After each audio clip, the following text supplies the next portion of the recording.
Tuhan Yesus kasihi,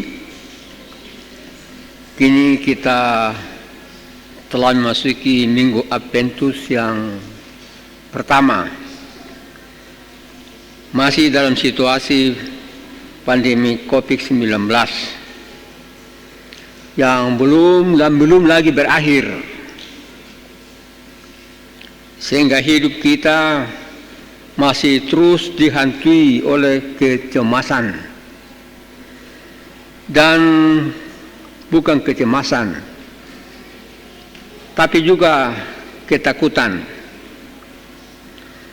Namun di tengah ancaman pandemi COVID-19 itu atau virus corona, kita tidak perlu putus asa,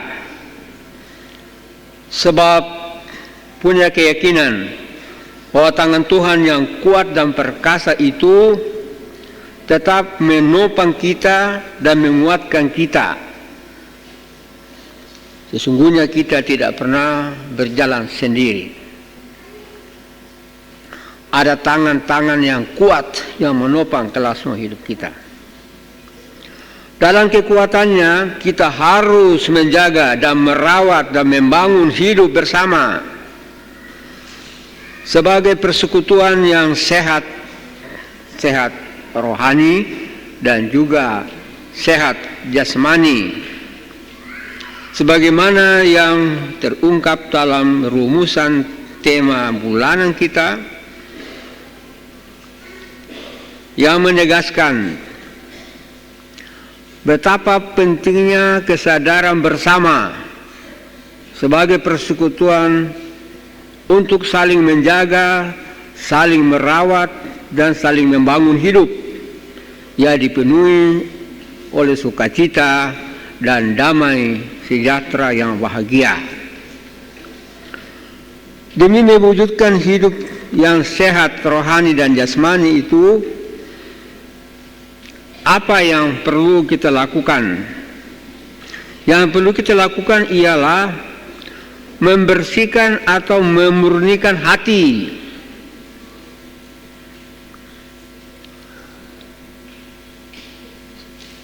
Sebab hati merupakan pusat perasaan, pusat pikiran, pusat kemanusiaan, dan pusat kehendak. Itu hati. Jadi hati dicatat sebagai suatu sentra daripada kemanusiaan, daripada perasaan, daripada kehendak. Segala sesuatu diolah di dalam hati, kemudian diekspresikan di dalam tindakan-tindakan yang nyata. Dan itulah sebabnya tema Minggu Adventus pertama ini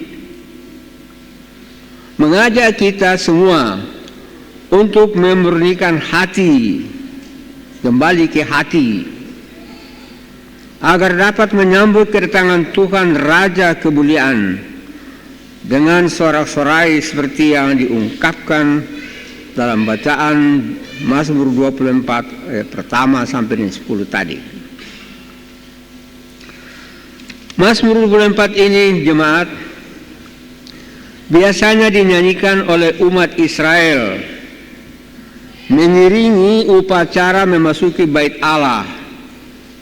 Dan dalam kesempatan yang resmi seperti itu, khususnya memperingati kekuasaan Tuhan atas dunia yang diciptakannya, Mazmur ini diawali dengan mengungkapkan pengakuan umat Israel bahwa Tuhanlah pemilik bumi ini dan segala isinya, sehingga seluruh makhluk ciptaannya harus menyembah Dia di dalam kebenaran dan kekudusan hidup. Arak-arakan memasuki bait Allah diiringi dengan syair yang dinyanyikan secara berbalasan.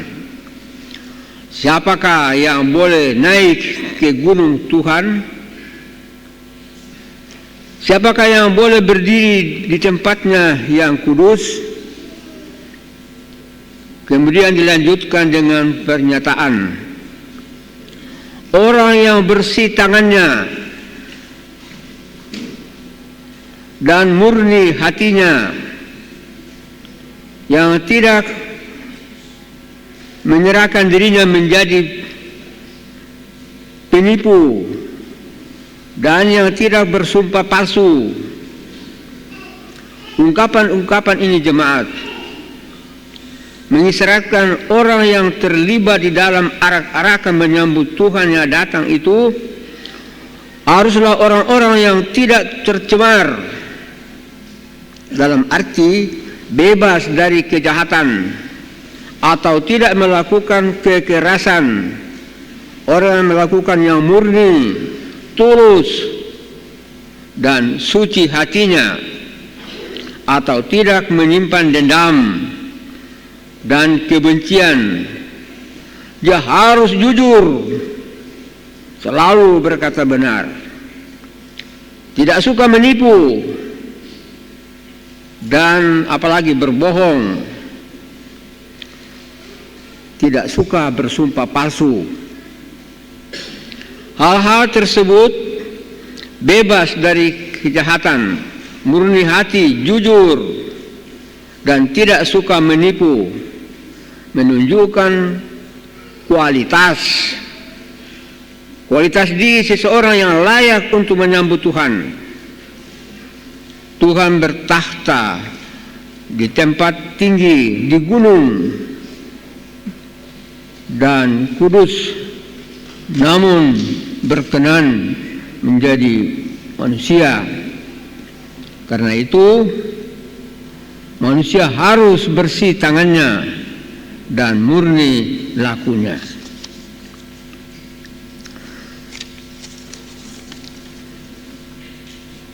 Selanjutnya dikatakan, orang dengan kualitas seperti itu akan menerima berkat dari Tuhan dan akan menjadi berlaku adil serta menyelamatkan dia.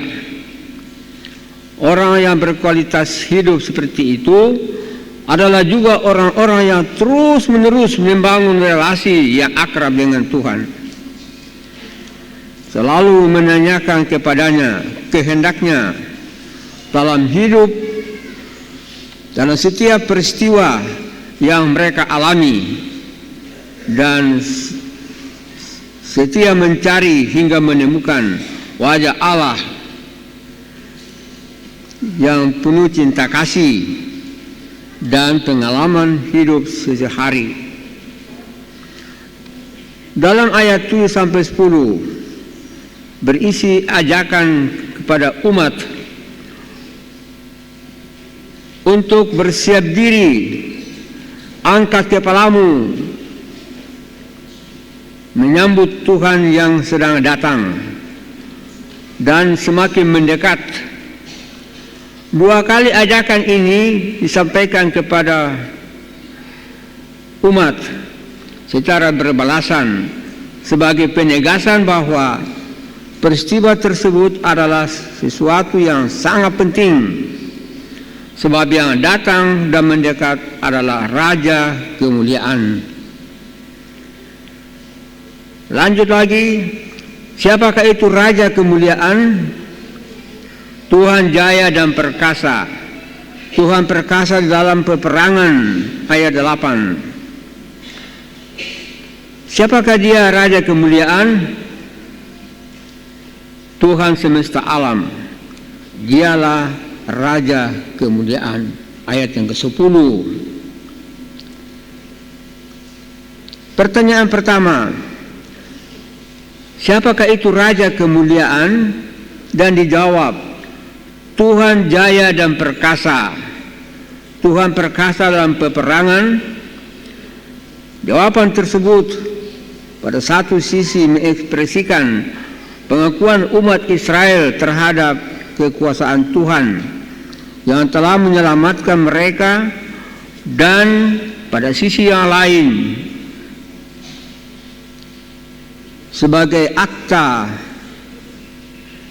mengingat kembali karya Allah di dalam sejarah bangsa Israel.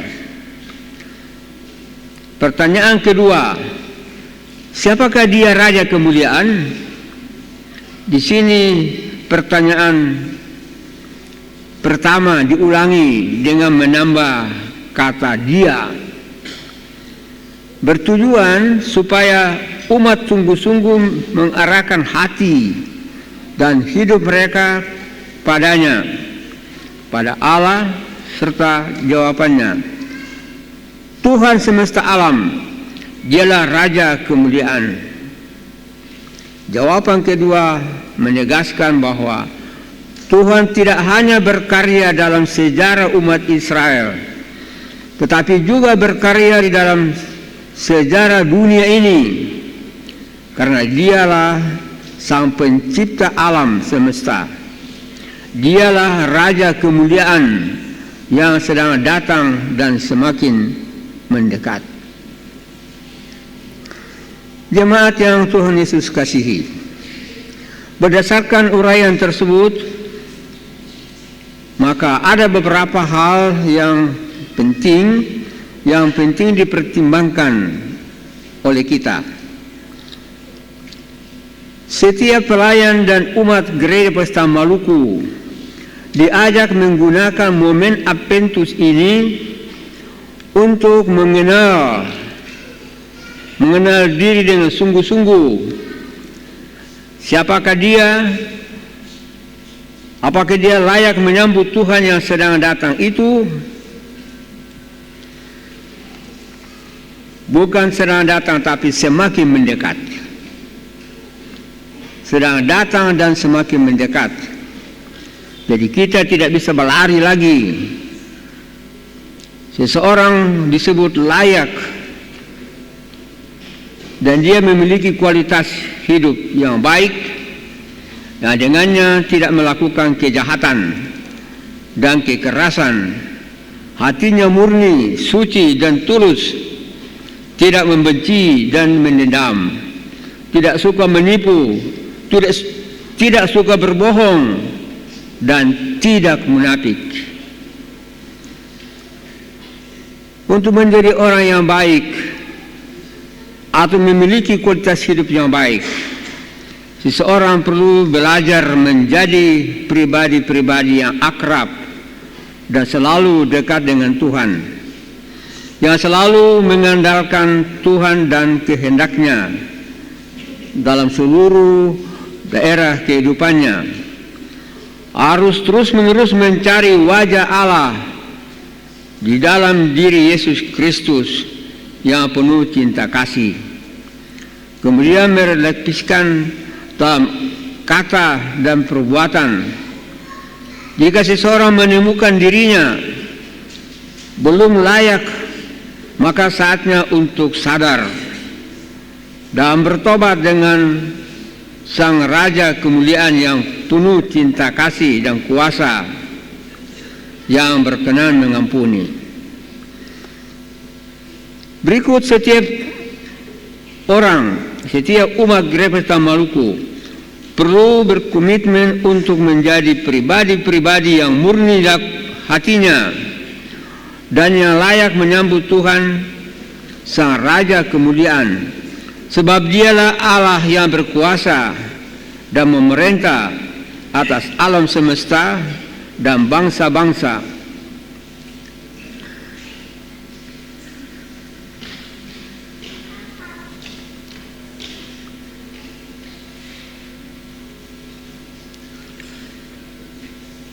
Dialah Raja yang berkuasa dan memerintah atas alam semesta, atas bangsa-bangsa, atas Gereja Pesta Maluku, atas hidup keluarga kita. Sang Raja Kemuliaan sedang dalam perjalanan datang dan semakin mendekat.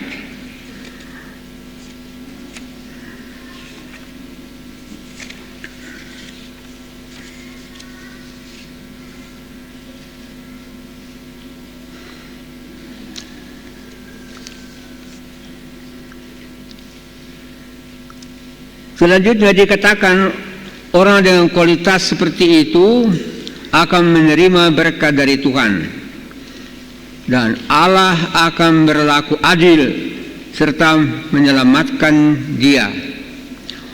Orang dengan kualitas hidup seperti itu adalah juga orang-orang yang terus-menerus membangun relasi dengan Allah, selalu menanyakan kehendaknya dalam setiap peristiwa yang mereka alami, dan mencari hingga menemukan wajah Allah yang penuh dengan cinta kasih dalam pengalaman hidup mereka dari hari ke hari. Berikut, berdasarkan uraian tersebut di atas, maka ada beberapa hal yang pokok yang penting untuk dipertimbangkan. Setiap orang, setiap warga Gereja Maluku diajak menggunakan momen Adventus ini untuk mengenal diri dengan sungguh-sungguh dan menyambut Tuhan Yesus yang sedang datang dalam kemuliaan. Yang berikut, untuk menjadi orang baik atau memiliki kualitas hidup yang baik, seseorang perlu belajar menjadi pribadi yang akrab dengan Tuhan, yang selalu mengandalkan Tuhan di dalam hidupnya, dan terus-menerus mencari wajah Allah di dalam Yesus Kristus yang penuh cinta kasih. Kemudian merefleksikan di dalam kata dan perbuatan. Jika seseorang belum menemukan dirinya layak untuk itu, maka saatnya untuk sadar dan bertobat, sebab Sang Raja Kemuliaan yang penuh kuasa dan cinta kasih itu berkenan mengampuni kita.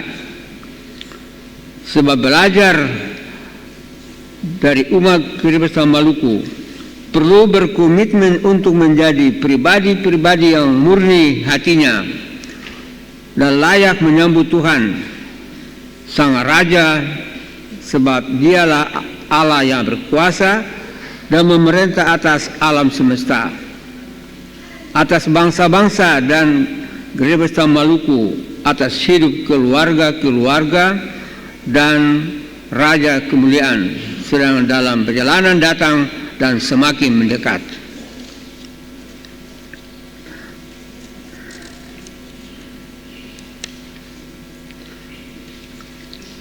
Jemaat yang Tuhan Yesus kasihi,